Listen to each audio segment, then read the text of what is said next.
एक बार प्रेम से बोलेंगे ओम नमः शिवाय। देखिए मित्रों, श्री शिव महापुराण के पार्वती खंड का आज हम अध्याय 7 करने वाले हैं, जिसमें कथा हमारी रहेगी मैना और हिमालय की बातचीत, पार्वती तथा हिमवान के स्वप्न तथा भगवान शिव से मंगल ग्रह की उत्पत्ति का प्रश्न। देखिए मित्रों, इससे पूर्व के आपको अगर अध्याय देखने हैं तो वह आपको श्री शिव पुराण नाम से प्लेलिस्ट मिलेगी, जिसका लिंक मैं आपको दे दूंगा डिस्क्रिप्शन बॉक्स में। वहाँ पे आप जाके इससे पूर्व के अध्यायों का पाठ कर सकते हैं। सीधे ग्रंथ के माध्यम से मैंने पाठ कराया है।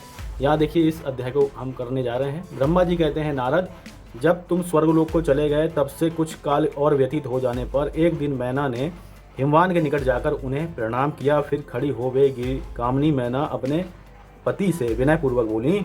मैना ने कहा, प्राणनाथ, उस दिन नारद मुनि ने जो बात कही थी उसको स्त्री स्वभाव के कारण मैंने अच्छी तरह नहीं समझा। मेरी तो यह प्रार्थना है कि आप कन्या का विवाह किसी सुंदर वर के साथ कर दीजिए। वह विवाह सर्वथा अपूर्व सुख देने वाला होगा। गिरिजा का वर शुभ लक्षणों से संपन्न और कुलीन होना चाहिए। मेरी बेटी मुझे प्राणों से भी अधिक प्रिय है। वह उत्तम वर पाकर जिस प्रकार भी प्रसन्न और सुखी हो सके वैसा कीजिए। आपको नमस्कार है। ऐसा कहकर मैना अपने पति के चरणों पर गिर पड़ी। उस समय उनके मुख पर आंसुओं की धारा बह रही थी। प्राग्ञ शिरोमणि हिमवान ने उन्हें उठाया और यथावत समझाना आरंभ किया। हिमवान बोले, देवी मेनके, मैं यथार्थ और तत्व की बात बताता हूँ, सुनो। ब्रह्म छोड़ो, मुनि की बात कभी झूठी नहीं हो सकती। यदि बेटी पर तुम्हें स्नेह है तो उसे सादर शिक्षा दो कि वह भक्ति पूर्वक सुस्थिर चित्त से भगवान शंकर के लिए तप करे। मेनके, यदि भगवान शिव प्रसन्न होकर काली का पानी ग्रहण कर लेते हैं तो सब शुभ ही होगा। नारद जी का बताया हुआ अमंगल या अशुभ नष्ट हो जाएगा। शिव के समीप सारे अमंगल सदा मंगल रूप हो जाते हैं। इसलिए तुम पुत्री को शिव की प्राप्ति के लिए तपस्या करने की शीघ्र शिक्षा दो।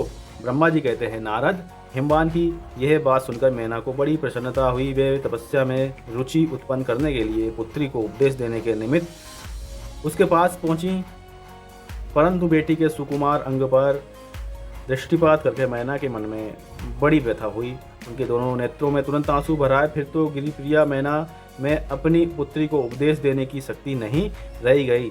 अपनी माता की उस चेष्टा को पार्वती जी शीघ्र ही ताड़ गईं। तब वे सर्वज्ञ परमेश्वरी कालिका देवी माता को बारंबार आश्वासन दे तुरंत बोली। पार्वती जी ने कहा, माँ, तुम बड़ी समझदार हो, मेरी ये बात सुनो। आज पिछली रात्रि के समय ब्रह्म मुहूर्त में मैंने एक स्वप्न देखा है, उसे बताती हूँ माता जी। स्वप्न में एक दयालु एवं तपस्वी ब्राह्मण ने मुझे शिव की प्रसन्नता के लिए उत्तम तपस्या करने का प्रसन्नता पूर्वक उपदेश दिया है। नारद, यह सुनकर मेनका ने शीघ्र अपने पति को बुलाया और पुत्री के देखे हुए स्वप्न को पूर्णतया कह सुनाया। मेनका के मुख से पुत्री के स्वप्न को सुनकर गिरिराज हिमालय बड़े प्रसन्न हुए और अपनी प्रिय पत्नी को समझाते हुए बोले। गिरिराज ने कहा, प्रिय, पिछली रात में मैंने भी एक स्वप्न देखा है। मैं आदरपूर्वक उसे बताता हूँ, तुम प्रेम पूर्वक उसे सुनो। एक बड़े उत्तम तपस्वी थे।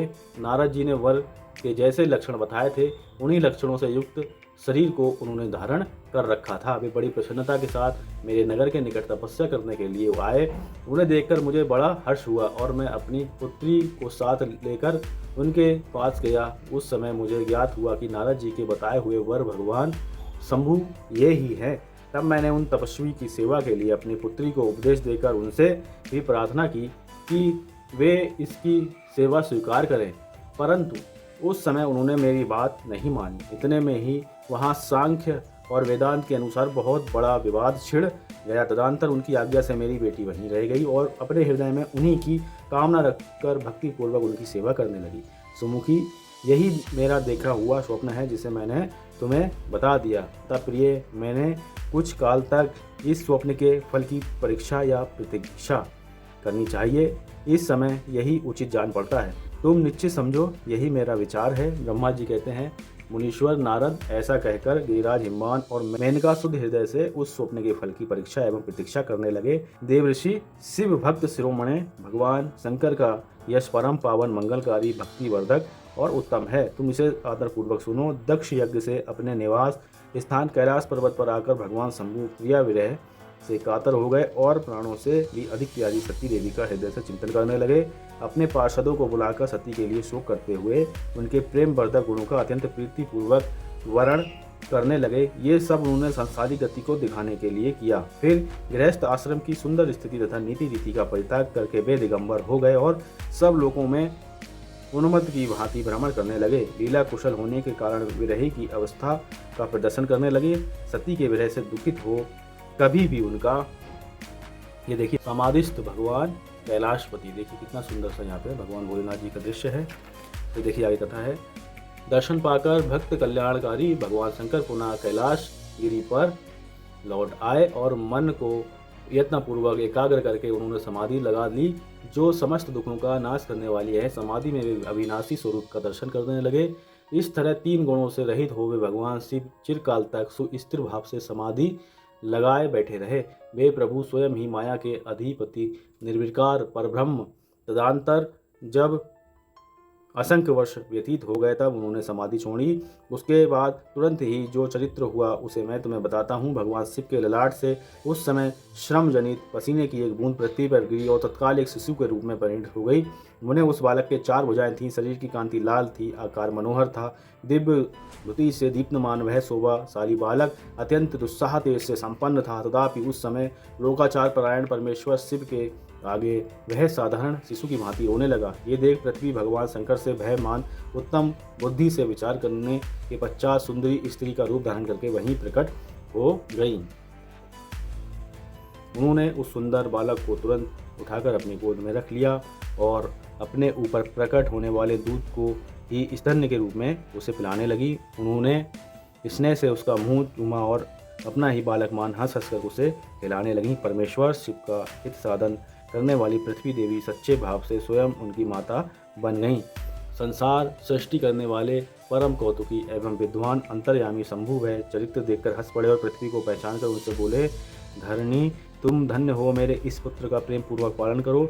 ये श्रेष्ठ शिशु मुझ महातेजस्वी शंभु के श्रम जल यानी पसीने से तुम्हारे ही ऊपर उत्पन्न हुआ है। वसुधे, ये प्रियकारी बालक यद्यपि मेरे श्रम जल से प्रकट हुआ है, तथापि तुम्हारे नाम से तुम्हारे ही पुत्र के रूप में इसकी ख्याति होगी। ये सदा त्रिविध तापों से रहित होगा, अत्यंत गुणवान और भूमि देने वाला होगा। ये मुझे भी सुख प्रदान करेगा, तुम इसे अपनी रुचि के अनुसार ग्रहण करो। ब्रह्मा जी कहते हैं, नारद ऐसा कह के भगवान शिव चुप हो गए। उनके हृदय से विरह का प्रभाव कुछ कम हो गया। उनमें विरह क्या था, वे लोकाचार का पालन कर रहे थे।